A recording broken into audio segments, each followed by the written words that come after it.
oye! Safi.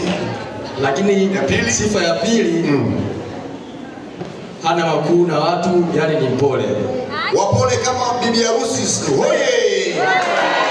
Ukiona jirani yako haitikii, tuna mashaka naye. Inaweza kawa Ayubu. Endelea mwamba. Zipo nyingi lakini nimeambia taje tatu. Kumalizia, sifa nyingine ni kwamba anapenda watu wote, ndugu zangu na ndugu zake wote pamoja anawapenda. Wow.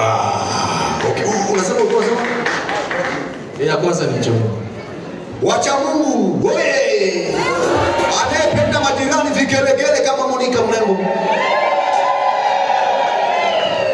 Studio mguzie kidogo Monica kidogo jamani tusalimie. Nasi Monica si choma. Yes.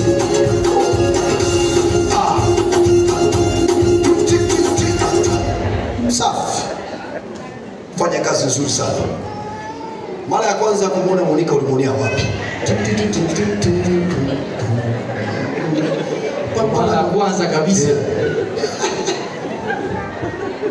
Je, mlikuwa viwawa au kwenye shule? Sehemu ya kwanza kabisa ni kanisani, sio mbali sana. Kwenye kwaya. Jamani, wasiopenda kusali, wanaopenda kusali oye! Mambo yote yanaanza kanisani bwana. Safi kabisa. Usiongeze hayo mengine utaniambia baadaye tuko mimi na wewe. Asante. Naomba umpe microphone mke wako kipenzi. Jamani, magoti yangu vigelegele wapi hapa? Safi.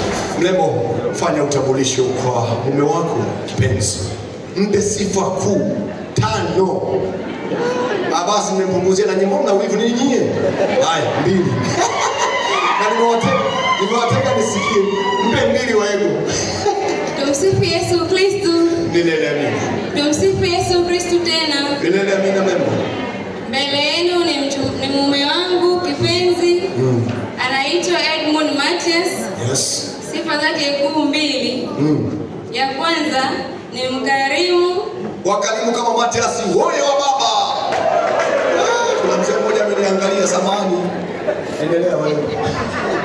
Na sifa ya pili ni mcha Mungu. Wacha Mungu kama Edmund safi.